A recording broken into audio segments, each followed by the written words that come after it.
Testing, testing. Oh no, that's awful.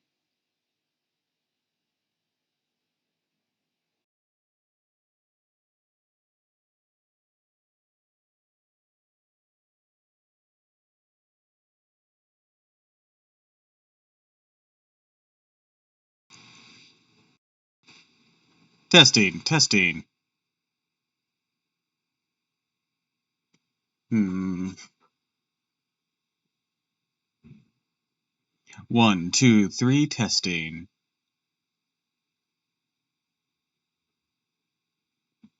Let's give it another go.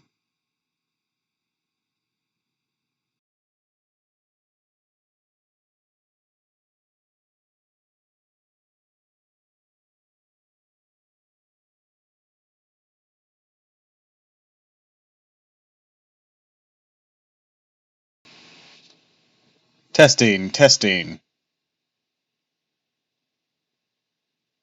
1, 2, 3, testing. There we go, loud and clear. Hello, hello, hello, and welcome to another reading stream. Today, we're going to be continuing Journey to the West. So, I hope you all are ready and excited. So now, let me go grab my book.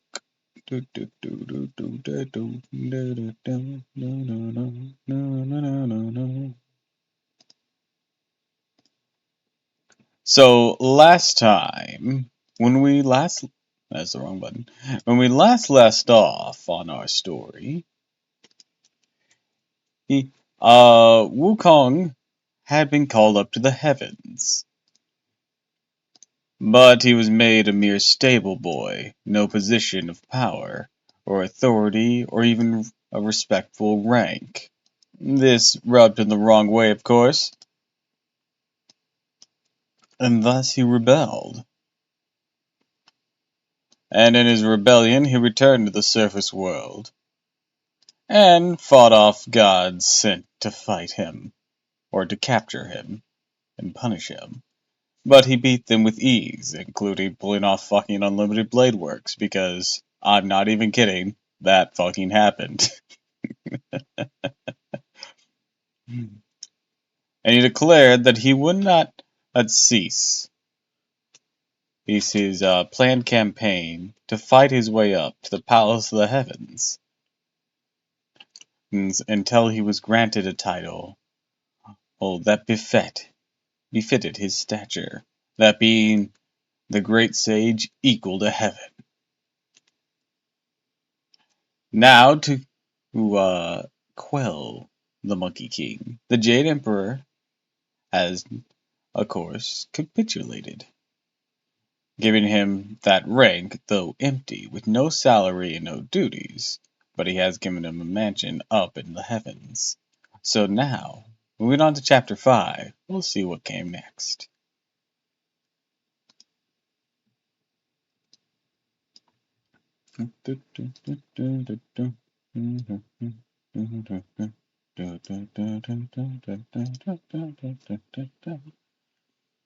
Disrupting the Peach Festival, the great sage steals elixir. When revolt in heaven, many gods will seize the feed.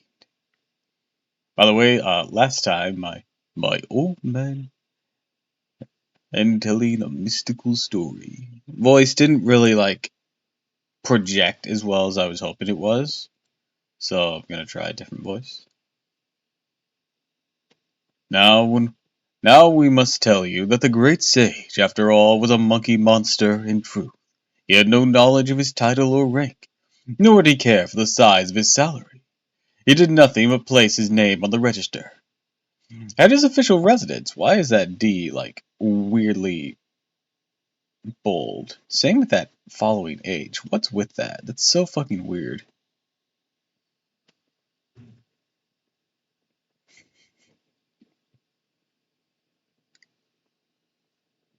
Hold on, hold on.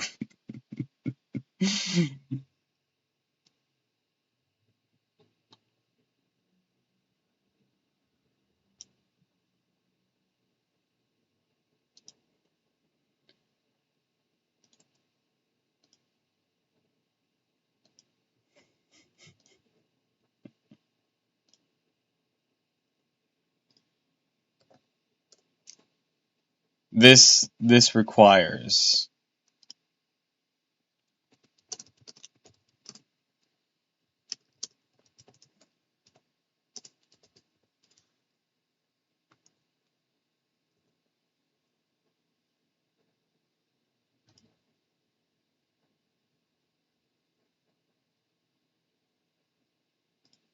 So I had to post that. There was no way I could not. All right.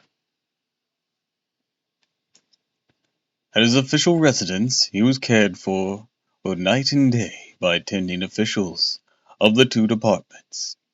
His sole concern was to eat 3 meals a day and sleep soundly at night.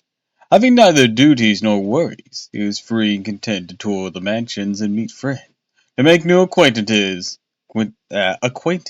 and form new allies at his leisure. When he met the three pure ones, he addressed them as your reverence. When he met the fourth leeches, he would say, Your Majesty. As for the 9 luminaries, the generals of the 5 quarters, the 28 constellations, the 4 Devarajas, the 12 honorary branches, and the 5 elders of the 5 regions, the star spirits of the entire heaven, and the numerous gods of the Milky Way, he called them all brother and treated them in fraternal manner. Today he toured the east, and tomorrow he wandered west. Going and coming on the clouds, he had no specific itinerary. You say he wandered west, but that's not quite journeying to the west, not yet. Early one morning when the Jade Emperor was holding court, the Taoist immortal Oshin Zhengyang stepped from the ranks and went forward to memorialize Kotowing. The great sage, eagle to heaven, has no duties at present, and merely dawdles away his time. He's not beating you up, leave him be. He has become He has become quite chummy with the various stars and constellations of heaven, calling them his friends regardless of whether they are his superiors or subordinates. I fear that his idleness may lead to roguery. It would be better to give him some assignment so that he will not grow mischievous. When the Jade Emperor heard these words, he sent for the Monkey King at once. He came immediately. Your Majesty, he said, what promotion or reward did you have in mind for our monkey when you called? We perceive, said the Jade Emperor, your life is quite indulgent, and you have nothing to do, and have decided, therefore, to give you an assignment. You will temporarily take care of the Garden of Immortal Peaches. Be careful and diligent morning and evening. Delighted, the great sage bowed deeply, and grunted his gratitude as he withdrew. He could not restrain himself from rushing immediately to the Garden of Immortal Peaches to inspect the place. A local spirit from the garden stopped him and asked, Where's the great sage going? I have been authorized by the Jade Emperor, said the great sage, to look around the Garden of Peaches. I have come to conduct an inspection. The local spirit hurriedly saluted him, and called together all the stewards in charge of hoeing, watering, and tending peaches, and cleaning and sweeping. They all came to kowtow to the great sage, and led him inside. There he saw, radiantly young and lovely, on every trunk and limb, radiantly young and lovely blossoms filling the trees, and fruits on every trunk and limb weighing down the stems, the fruit weighing down the stems, hanging like balls of gilt, the blossoms filling the trees from tufts of rogue. Ever they bloom, and ever fruit-bearing they ripen in 1,000 years. Not knowing winter or summer, they lengthen out to 10,000 years. Those that first ripen glow, like faces reddened with wine, while those half-grown ones are stalks held in green skin. Encased in smoke, their radiant retains their green. Wait, what? Encased in smoke, their flesh retains their green. Oh, sorry. But sunlight reveals their cinnabar grace. Beneath the trees are rare flowers and exotic grasses, which colors unfade and 4 seasons remaining the same. The towers, the terrace, the studios left and right, rise so high into the air that often cloud covers are seen, not planted by the vulgar or the worldly of the dark city. They are grown and tended by the queen mother of the jade pool. The great sage enjoyed this sight for a long time and asked the local spirit, "How many trees are there?" "There are 3,600," said the local spirit. "In front of the 1,200 trees with little flowers and small roots. They ripen once every 3,000 years, and after one tastes of them, a man will become immortal, enlightened in the way, with healthy limbs and a lightweight body. In the middle are 1,200 trees of late flowers and sweet fruit. They ripen once every 6,000 years. If a man eats them, he will ascend to heaven with the mist and never grow old. At the back are the 1,200 trees with fruits of purple vine and pale yellow pits. These ripen once every 9,000 years, and if eaten, will make a man to man's age equal to that of heaven and earth, the sun and moon." Highly pleased by these words, the great sage that very day made thorough inspection of the trees and a listing of the arbors and pavilions before returning to his residence. From then on he would go there to enjoy the scenery once every 3 or 4 days. He no longer consorted with friends, nor did he take any more trips. One day he saw that more than half the peaches on the branch of the older trees had ripened. He wanted very much to eat one, and sample its novel taste. Closely followed, however, by the local spirit of the garden, the stewards and refined attendants of the equal to heaven residence found it inconvenient to do so. He therefore devised a plan on the spur of the moment, and said to them, "Why don't you all wait for me outside, and let me rest a while in this arbor?" The various immortals withdrew accordingly. The Monkey King then took off his cap and robe, climbed up onto the big tree, like the large peach that were thoroughly ripened, plucking many of them, and ate to his heart's content right on the branches. Only after he had his fill did he jump down from the tree, pinning back his cap and donning his robe, called for his train of followers to return to the residence. After 2 or 3 days, he used the same device to steal peaches to gratify himself once again. One day the Lady Queen Mother decided to open her treasure chamber and give a banquet of the grand festival of immortal peaches, which was to be held in the palace of Jasperpool. She ordered the various immortal maidens, red gown, blue gown, white gown, black gown, purple gown, yellow gown, and green gown.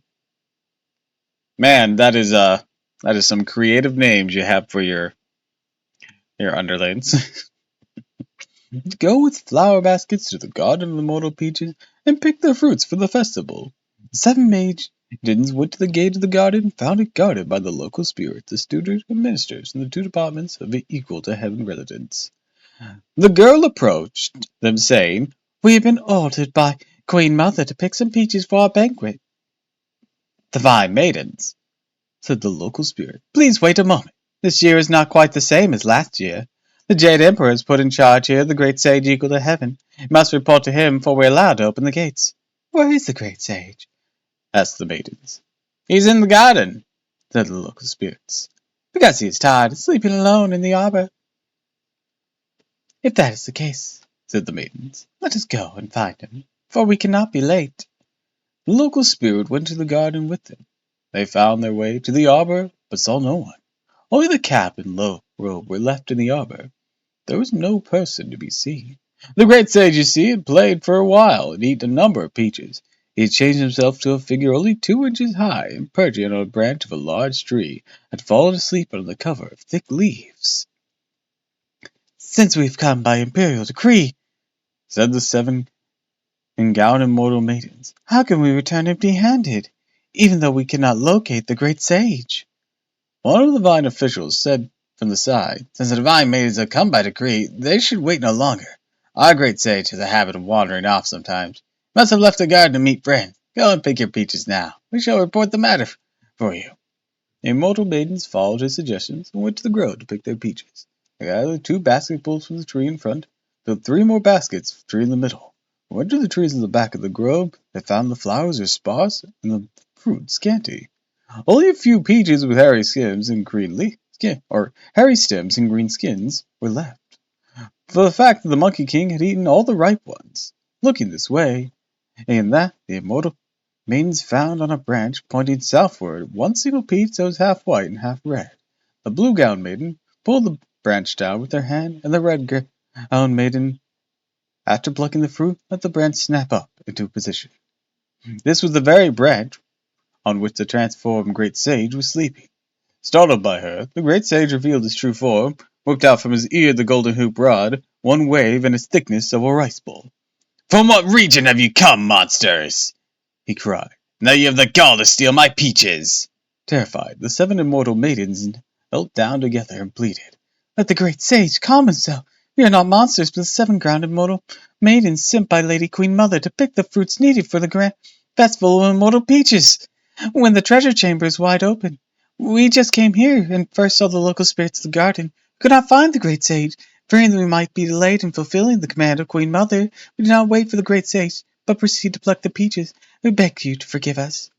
When the great sage heard these words, his anger changed to delight. "Please arise, divine maidens," he said. "Who is invited to the banquet when the Queen Mother opens her treasure chamber?" "The last festival had its own set of rules," said the immortal maidens. "And those invited were the Buddha, the Bodhisattvas, the holy monks, the Arhats of the western heavens, Kuan Yin from the South Pole, the Holy Emperor, the Great Mercy of the East, the Immortals of the 10 continents and 3 islands, the Dark Spirits of the North Pole, the Great Immortals of the Yellow Horn from Imperial Center." How do you know this entire list off the top of your head? These were elders from the 5 quarters. In addition, there were the star spirits of the 5 poles, the 3 pure ones, the 4 Deva kings, the heavenly devas of the great Manda, the rest from the upper 8 caves. From the middle 8 caves there was were the Jade Emperor, the 9 heroes, the immortal of the sea and mountains, and the lower 8 caves. There were the Pope of Darkness and terrestrial immortals. The gods and devas, both great and small, of every place and palace the gods and devas, both great and small, of every palace and mansion, will be attending this happy festival of the immortal peaches. "Am I invited?" asked the great sage, laughing. We haven't heard your name mentioned," said the immortal maidens. "I am the great sage, eagle to heaven," said the great sage. "Why shouldn't I, old monkey, be an honored guest at the party?" "Well, we told you the rule for the last festival," said the immortal maiden, "but we do not know what will happen this time." "You are right," said the great sage, "and I do not blame you. I'll just stand here and let old monkey go and do a little detection to find out whether he's invited or not." "Dear great sage, But dear great sage, he made a magic sign and recited a spell, saying to the various immortal maidens, "Stay, stay, stay!" The magic of immobilization, the effect on which the 7-gowned immortal maidens all stood wide-eyed and transfixed between the peach trees. Leaping out of the garden, the great sage mounted his hallowed cloud and headed straight for the jasper pool. As he journeyed, he saw over there a sky of holy mist with sparkling light, and 5-colored clouds passing ceaselessly. The cries of white cranes pierced the ninefold heavens. Purple fungi bloomed through 1,000 leaves. Right in this mist an immortal appeared, with natural fair face and manner distinct. His spirit glowed like a dancing rainbow. A list of no birth or death hung from his waist. His name, the great immortal of naked feet, attending the peaches feast, he'd lengthen his age. You're an immortal, whatever. The great immortal of naked feet ran right to the great sage, who, his head bowed, was just devising a plan to deceive the real immortal. Since he wanted to go in secret to the festival, he asked, "Where is the venerable wisdom going?" The great immortal said, "Oh, the kind invitation of Queen Mother. I am going happily to the happy festival of immortal peaches."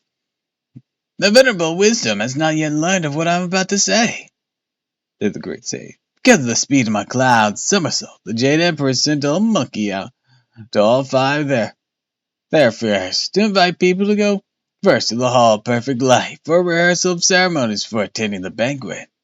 Being a sincere and honest man, the great immortal took the lie for truth, though he protested. "In years past we rehearsed right at the Jasper Pool, and expressed our gratitude there.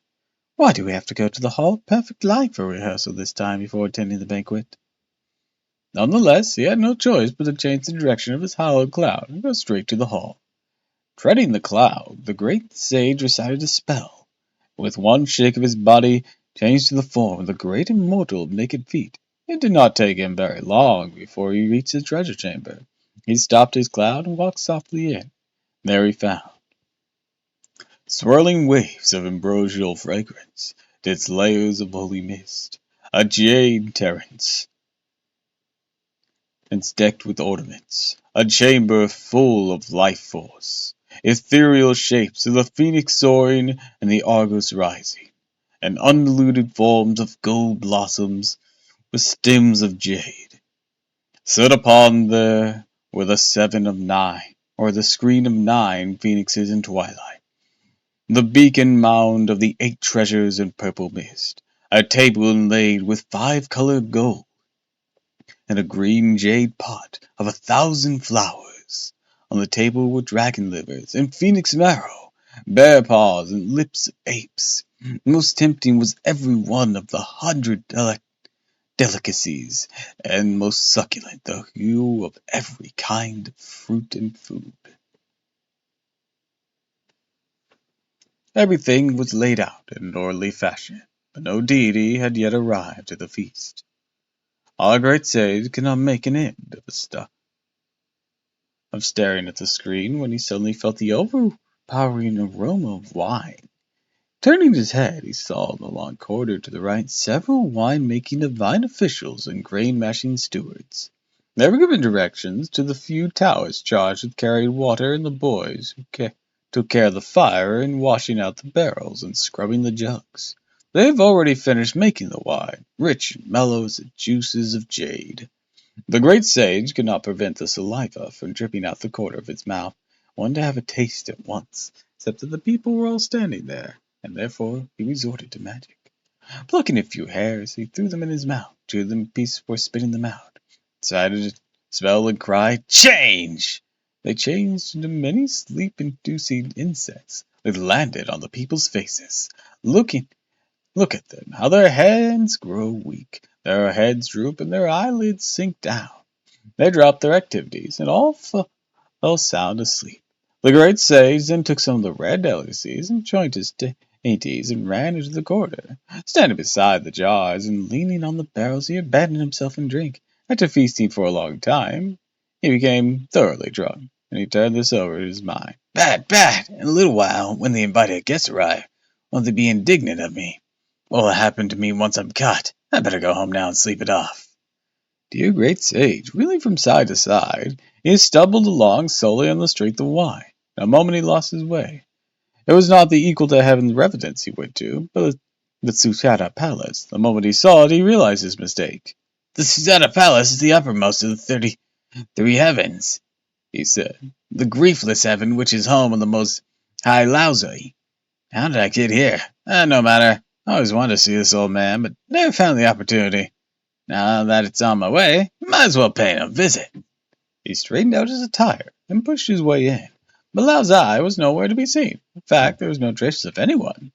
The fact of the matter was that Lao Sai, accompanied by the aged Buddha Diparankara, was giving a lecture on the tall 3-story red mound elixir platform. The various divine youths and commanders and officials were all attending the lecture, standing on both sides of the platform. Searching around, our great sage went all the way to the alchemical room, found no one but a soft fire burning in an oven. Sorry. Burning an oven beside the hearth, and around the fire were 5 gourds, in which finished elixir was stored. This thing is the greatest treasure of immortals, said the great sage happily. Since old Monkey has understood the way and comprehended the mystery of the internal identity with the extraterrestrial, I have also wanted to produce some golden elixir of my own to benefit people. I've been too busy at other times to even think about going home to enjoy myself. Good fortune has met me at the door today, presenting me with this. Long as Lao Zai is not around, take a few tablets, try the taste of something new. He poured out the contents of all the gourds and ate them like fried beans. In a moment, the effects of the elixir had dispelled that of the wine. He again thought to himself, bad, bad, bad! Brought on myself calamity greater than heaven. If the Jade Emperor has knowledge of this, it will be difficult to preserve my life. Go, go, go! I'll go back to the region below to be a king. He ran out of the Tusata Palace, avoiding the former way. They left by the West Heaven Gate, making himself invisible by the magic of body concealment. Lowering the direction of his cloud, he returned to the flower fruit mountain. There he was greeted by flashing banners, shining spears. The four mighty commanders, the monster kings of 72 Ks, were engaging in a military exercise. Little ones! The great sage called out loudly. I have returned! The monsters dropped their weapons and knelt down, saying, Great sage! What laxity of mind! You left us for so long, and did not even once visit us to see how we were doing. It's not that long, said the great sage. It's not that long.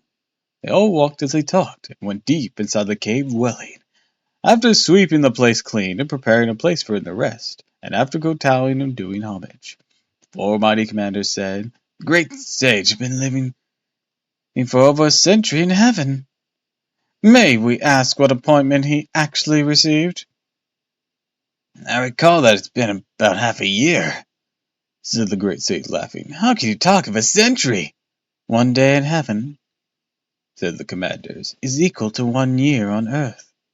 The great sage said, I'm glad they say the Jade Emperor this time was more favorably disposed to me, not and indeed appoint me, and he did indeed appoint me great sage, equal to heaven.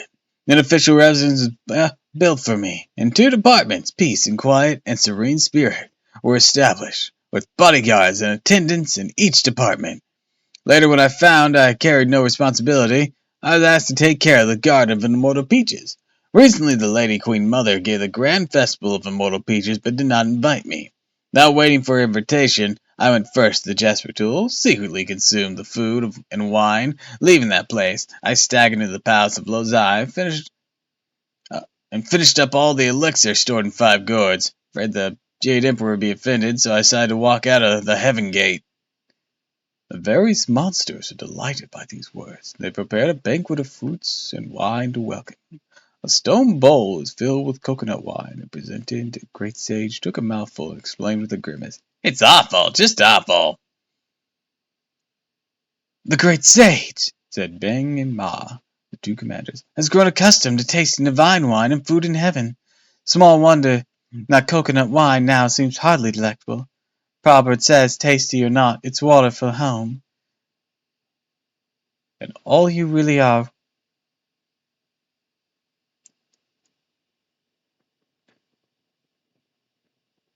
Wait, hold on. Yeah, all you really are, related or not, people from home, said the great sage. And all you really are, related or not, people from home, said the great sage. When I was enjoying myself this morning at the Jasper Pool, I saw many jars and jugs in the corridor full of juices of jade, which you have never savored. Let me go back and steal a few bottles, bring them down. Just drink half a cup, each one of you will live long without growing old. The various monkeys could not contain their delight. The great sage immediately left the cave. With one somersault, went directly back to the festival of immortal peaches again, using the magic of body concealment.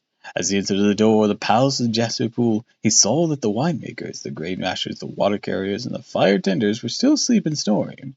He took 2 large bottles, one under each arm, carried 2 more in hand.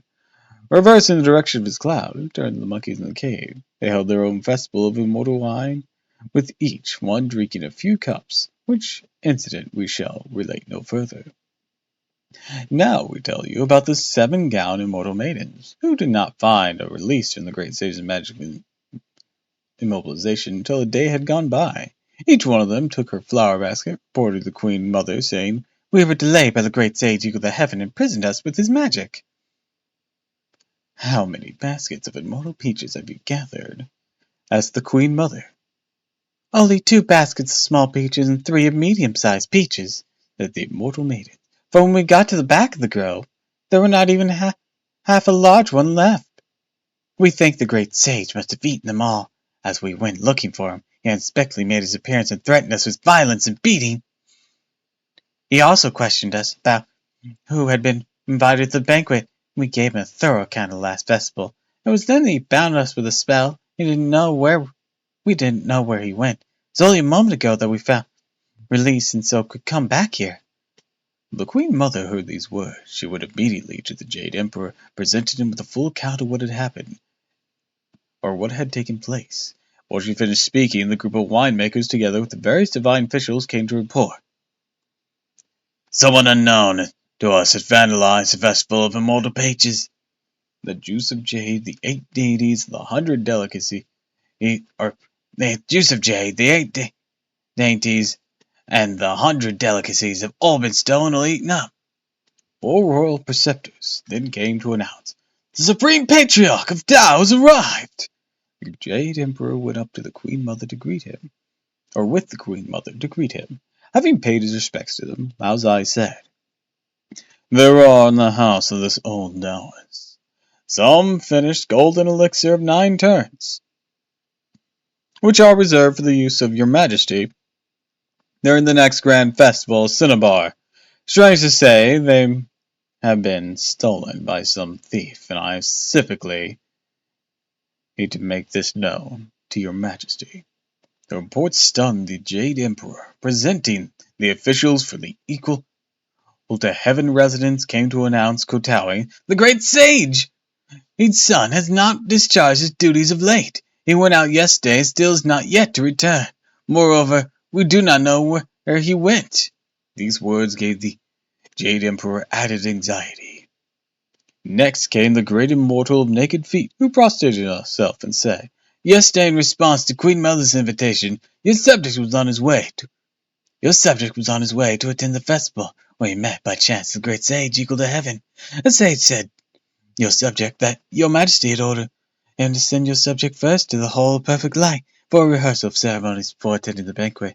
Your subject followed his directions and duly went to the hall, but did not see the dragon chariot or the fiend's carriage of your majesty, and there hastened to come here to wait upon you. More astounded than ever, the Jade Emperor said, This fellow now falsifies imperial decrees and deceives my worthy ministers. The divine minister of detection quickly located his whereabouts. This could have all been avoided if you didn't give him any responsibility. The minister received his order and left the place to make a thorough investigation. After obtaining all the details, he returned promptly to report. The person who has so profoundly disturbed heaven is none other than the great sage equal to heaven. He then gave a repeated account of all the previous incidents, and the Jade Emperor was furious. He at once commanded the 4 great Devarajas to assist Devaraja Lai and Princess Nata. Together they called up the 28 constellations, the 9 luminaries, 12 honorary branches, the fearless gods of 5 quarters, and the 4 temporal guardians, the stars of the east and west, gods of the north and south, and deities of the 5 mountains and 4 rivers, the star spirits in the entire heaven, 100,000 celestial soldiers. They were ordered to set up 18 sets of cosmic net to journey to the region below, to encircle completely the flower fruit mountain, and to capture the rogue and bring him to justice. All the deities immediately alerted their troops and departed from the heavenly palace. They left. This was the spectacle of the expedition. Damn, once again, this could have all been avoided if you just let him just hang out. Seriously.